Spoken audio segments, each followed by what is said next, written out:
Welcome you all to the new lecture of atoms and molecules. Atoms and molecules का हम एक lecture already कर चुके हैं, उसमें हमने बेसिक लॉज के बारे में पढ़ा था। नाउ चैप्टर स्टार्ट हो रहा है, यहाँ से बिल्कुल मेन जो कॉन्सेप्ट आपका एटम्स एंड मॉलिक्यूल्स, वही हम यहाँ से स्टार्ट करने जा रहे हैं। ठीक है, तो आज के जो लेक्चर में हम पढ़ने वाले हैं वो क्या क्या पढ़ने वाले हैं। तो एटम्स के बारे में पढ़ेंगे, फिर मॉलिक्यूल के बारे में थोड़ा सा पढ़ेंगे,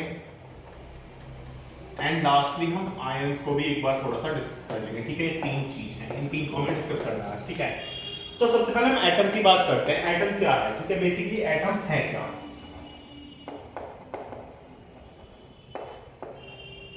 एटम है क्या? एटम जो है ना, मतलब सबसे स्मॉलर पार्टिकल है। जस्ट लाइक जैसे हमारी ह्यूमन बॉडी है, हमारी जो ह्यूमन बॉडी है उसमें सबसे मतलब हमारी फंडामेंटल वो क्या है, मतलब फंडामेंटल वो क्या, जो हमारा फंडामेंटल है वो क्या है? सेल्स है ना। Cells are the smallest living particles. ठीक है, लिविंग थिंग्स जो हमारे अंदर है। जब बहुत सारी सेल्स एक साथ मिलकर तो टिश्यू बनते हैं, जब एक साथ बहुत सारे टिश्यू जुड़ते हैं तो ऑर्गन्स बनाता है, ऑर्गन्स जुड़ के ऑर्गन सिस्टम बनाते हैं, एंड ऑर्गन सिस्टम मिलकर बनाते हैं पूरी ह्यूमन बॉडी। सो सेम यहाँ पे है, एटम सबसे स्मॉलेस्ट पार्टिकल है। जब बहुत सारे एटम्स एक साथ जुड़ेंगे, एक या दो मतलब दो या दो से ज्यादा जब एटम एक साथ जुड़ेंगे तो मॉलिक्यूल्स बनेंगे। जब मॉलिक्यूल्स एक साथ आएंगे तो कंपाउंड्स बनाएंगे, एलिमेंट्स बनाएंगे, और फिर जब बहुत सारे क्लस्टर ऑफ मॉलिक्यूल्स एक साथ आ जाएंगे तो मैटर बना लेंगे, जो मैटर हम फील कर पाते हैं, टच कर पाते हैं, जो आपने चैप्टर 1 में पढ़ा होगा। ठीक है, now start with the atom. Atom are the smallest particle. एक तो इसके लिए एक पॉइंट है, याद रखना है। सेकंड पॉइंट क्या है? We can not see them with naked eyes. हम अपनी नॉर्मल ह्यूमन आईज जो है, मतलब जो इस तरह से हम किसी चीज को देख पा रहे हैं ना, हम ऐसे एटम्स को नहीं देख सकते। हमें एटम्स को देखने के लिए माइक्रोस्कोप चाहिए। ठीक है, why we need microscope? Because जो इनकी रेडियस है वो इतनी स्मॉल है कि हम इन्हें देख ही नहीं पाएंगे। नैनोमीटर में काम करते हैं, मतलब 1/10⁹ मीटर या 1 नैनोमीटर, इतनी इसकी रेडियस होती है। ठीक है, ये समझ पा रहे हो? 1 सेंटीमीटर में कितने, मतलब 1 मीटर में कितने सेंटीमीटर होते हैं? 1 मीटर में, या मैं ऐसे कहूं, हाँ, 1 सेंटीमीटर में 1/100 मीटर होते हैं, यानी कि 1/10⁻² मीटर। तो 1 सेंटीमीटर भी कितना छोटा होता है? 1 सेंटीमीटर बिल्कुल इतना सा होता है। हम स्केल पे मेजर करते हैं, अगर मैं यहां से उसे थोड़ा दूर रख दूं तो मुझे 1 सेंटीमीटर की चीज दिखाई नहीं देगी। तो सोचो, ये तो और 7 गुना कम है उससे, तो ये कितना छोटा होता होगा? ये कितना छोटा होता होगा? मतलब अगर मैं जीरो फॉर्म में लिखूं तो 0.0000000 1 2 3 4 5 6 7 8 और 9, मतलब इतना छोटा। ठीक है, तो इसलिए हम इन्हें अपनी नेकेड आई से नहीं देख सकते। अब इसके बाद हम बात करते हैं एटॉमिक मास की। एटॉमिक मास क्या है?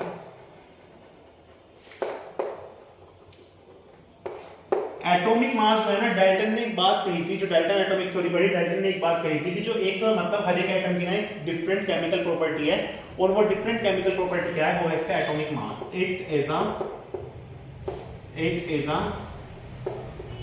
Different chemical property of each atom. हर एक एटम की एक डिफरेंट केमिकल प्रॉपर्टीज है। सभी एटम्स का कुछ ना कुछ एक एटॉमिक मास होता है, क्योंकि हर एक मैटर का मास होता ही आपको पता है। एंड एटम भी एग्जिस्ट करते हैं, they are not imaginary things, they exist there. ठीक है, हर एक चीज में एटम्स प्रेजेंट होते हैं, तो उनका एक एटॉमिक मास होगा ही होगा। अब मैं अगर कुछ के पर्टिकुलर के एटॉमिक मास की बात करूं तो वो क्या होगा? जैसे मैं अगर हाइड्रोजन की बात करूं, हाइड्रोजन में सिंबल लिखता हूं H, तो हाइड्रोजन का एटॉमिक मास 1 हो जाएगा। अब मैं करूं ऑक्सीजन की बात, ऑक्सीजन का एटॉमिक मास 16 हो जाएगा।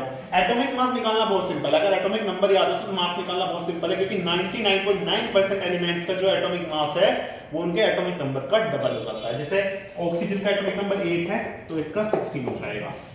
नाइट्रोजन का एटॉमिक नंबर 7 है तो इसका 14 हो जाएगा। कार्बन का एटॉमिक नंबर 6 है तो इसका 12 हो जाएगा। But there is an exception, जैसे सोडियम है, Na है। ठीक है, सोडियम का एटॉमिक नंबर 11 है, बट इसका एटॉमिक मास 23 होगा। Remember that. एटॉमिक नंबर 11 है बट एटॉमिक मास 23 होगा, ठीक है।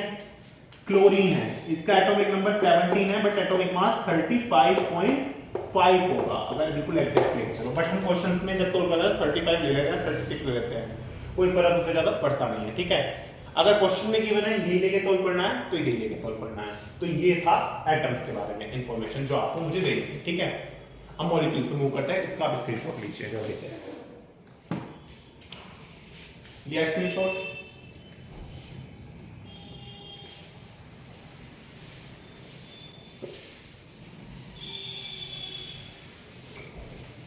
अब मॉलिक्यूल्स वाले कॉन्सेप्ट की जरूरत क्यों पड़ी? क्योंकि जो एटम्स है ना, जो एटम्स हैं they do not exist independently. मतलब अगर मैं कहूं कि हाँ वो एक एटम है, वो एग्जिस्ट ही नहीं कर पाएगा क्योंकि उसकी स्टेबिलिटी नहीं है।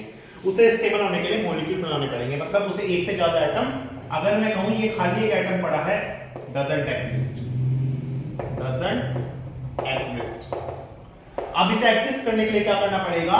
सेम जाति के, अपने सेम प्रजाति वाले, सेम कैटेगरी वाले और भी एटम्स लाने पड़ेंगे कि भाई तू भी आजा, तू भी आजा, तू भी आजा। तो ये मिलके बना दिया इन्होंने एक मॉलिक्यूल। ये बन गया इनका एक मॉलिक्यूल, ठीक है। तो basically molecule is when two or more atom come together they form molecule, ठीक है। तो ये मॉलिक्यूल बना लेते हैं, क्लियर हो ये चीज। अब मॉलिक्यूल्स में हम दो तरह के पढ़ेंगे, molecules of element and molecules of compound, ठीक है। Molecules of element, molecules of compound. Element की बात करते हैं। अब एलिमेंट किस तरह से, हमारे एलिमेंट्स आपने देखा है कुछ मेटल है, कुछ नॉन मेटल है, कुछ हमारे इनर्ट गैसेस हैं। तो इसमें बेसिकली क्या है कि कुछ तो हमारे जो मॉलिक्यूल्स है उन्हें मतलब जरूरत नहीं है, वो अकेले एक तरह मतलब अकेले भी एक एटम रख के वो स्टेबल हो सकते हैं। जैसे कि मैं बात करूं आर्गन या हीलियम, आर्गन और हीलियम, इनका इसका सिंबल Ar और इसका He, हम इन्हें ऐसे ही डिनोट करते हैं, ठीक है। इन्हें हम ऐसे ही डिनोट करते हैं क्योंकि ये रहते भी ऐसे ही है, Ar और He। ये मोनो एटॉमिक मॉलिक्यूल्स है, they are the monoatomic, क्योंकि इनके पास ही सिर्फ एक ही एटम रखना पसंद करता है। इन्हें पसंद नहीं है कि बहुत ज्यादा गर्दी हो, बहुत ज्यादा भीड़ हो, ठीक है। लेकिन कुछ एलिमेंट्स ऐसे हैं, मोस्टली नॉन एटम्स जो हैं वो नॉन मेटल्स ऐसे हैं, उन्हें जरूरत पड़ती है एक या एक से ज्यादा एटम्स की अपने पास रखने के लिए, जिससे कि वो स्टेबल रहता है। जैसे ऑक्सीजन की अगर मैं बात करूं तो ऑक्सीजन हमेशा एग्जिस्ट करेगा O2, दो ऑक्सीजन के एटम अपने पास रखेगा, तो इसलिए इसे बोलते हैं डाई एटॉमिक। कुछ इनसे भी ज्यादा महान, उन्हें इससे भी ज्यादा जरूरत पड़ती है, जैसे फॉस्फोरस हुआ। मैं थोड़ा इधर लिखूंगा, थोड़ा सा इधर फॉस्फोरस हुआ, फॉस्फोरस को हम लिखते हैं P4 and this is tetra atomic. ये होता है हमारा टेट्रा एटॉमिक, ठीक है। फॉस्फोरस है टेट्रा एटॉमिक। एक एग्जांपल लो ओजोन। ओजोन तो कहोगे ये तो लेयर है, नहीं, ओजोन इज आल्सो है मॉलिक्यूल, इसे बोलते हैं O3। ये हमारा हो जाएगा ट्राई एटॉमिक, ठीक है। अब इन सब से भी एक बढ़ चढ़ के सबसे महान जो है वो सल्फर सबसे ज्यादा स्टेबल होगा अपनी पॉलीएटॉमिक फॉर्म में। सल्फर इज पॉलीएटॉमिक S8, ठीक है। इसका एक क्राउन लाइक स्ट्रक्चर होता है, वो आप पढ़ेंगे अगली क्लासेस में कभी, ठीक है। तो ये हो गया हमारा पॉलीएटॉमिक मॉलिक्यूल। तो ये जो नंबर ऑफ एटम्स हम डिफाइन करते हैं वो मैं यहां पे लिखता हूं, the number of atom present in molecule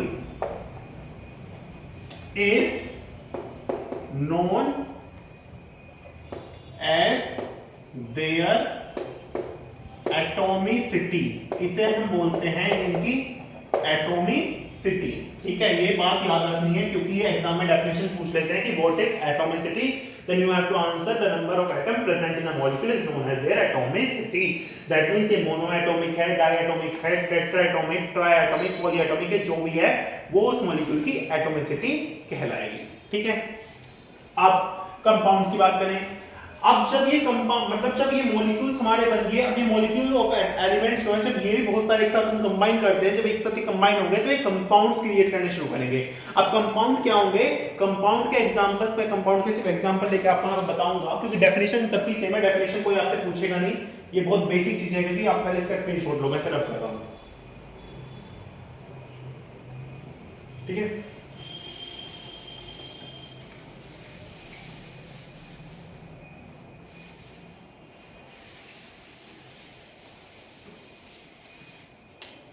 compounds की मैं बात करूं तो इसके एग्जांपल क्या होंगे, इसका एग्जांपल होगा वाटर H2O, इसका एग्जांपल होगा अमोनिया NH3, इसका एग्जांपल होगा कार्बन डाइऑक्साइड CO2। तो ये सब हमारे कंपाउंड्स हैं, ठीक है, क्लियर हुई ये चीज, ये सब हमारे हैं कंपाउंड्स, ठीक है।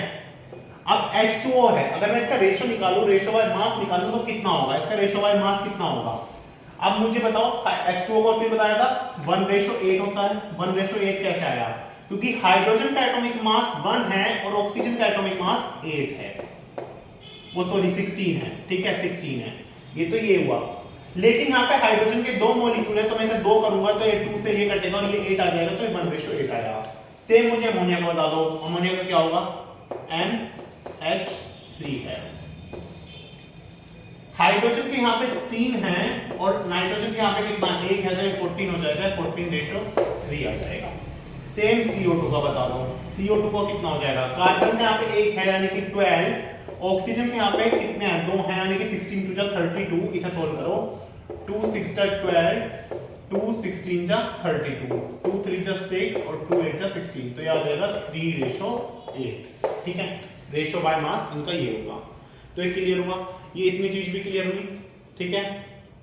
अब इसके बाद हम मूव करते हैं अपने लास्ट टॉपिक पे, व्हिच इज आयंस। आयंस बहुत सिंपल है, इसमें कुछ है ही नहीं, इसे जल्दी से स्क्रीनशॉट लो इसका।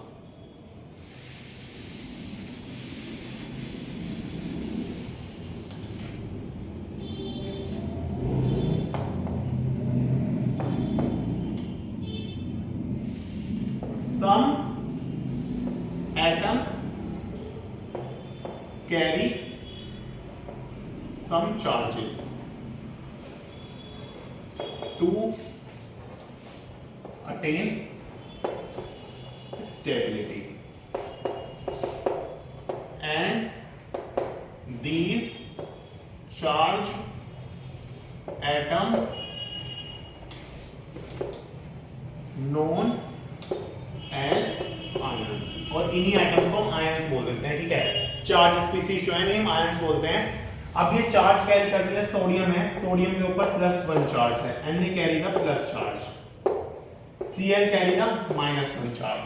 तो ये चार्ज कैसे आए, क्यों आए, ये हम पढ़ेंगे अपने नेक्स्ट लेक्चर में, जब हम वैलेंसीज के बारे में डिस्कस करेंगे, तो वहां से ये चार्ज है, वहां से हम पढ़ेंगे केमिकल फॉर्मूला कैसे लिखते हैं चार्ज का यूज करके, basically these are our valencies, ठीक है। तो ये आज के लेक्चर के लिए आपका जो हमने पढ़ा, जो हमने समझा, आई होप आपको समझ आया हो। जो चीज आपको समझ नहीं आया प्लीज कमेंट इट डाउन, ठीक है, I will try to explain it more better way. तो अभी आप फिर क्लास को मतलब देखिए और बाकी भी वीडियोस देखिए, इस चैप्टर की एक वीडियो ऑलरेडी आ चुकी है, और अपने फ्रेंड्स के साथ भी वीडियो शेयर कीजिए, लाइक कीजिए वीडियो को, चैनल को सब्सक्राइब कीजिए। थैंक यू वेरी मच, मिलते हैं नेक्स्ट वीडियो में।